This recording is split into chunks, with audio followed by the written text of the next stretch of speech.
కమ్మని తలపుల కావ్యమయే కవితలు రాసే మౌనమది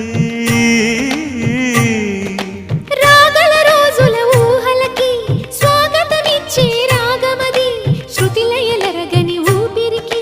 స్వరములు కూర్చే గానమది ఋతువుల రంగులు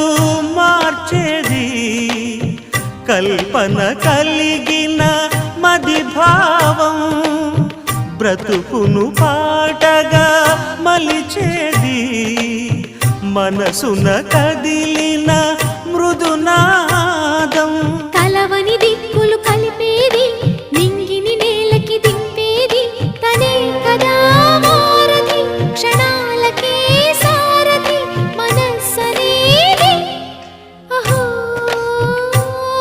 ఒక మనసుకు నేడే పుట్టిన రోజు అహో తన పల్లవి పాడే చల్లని రోజు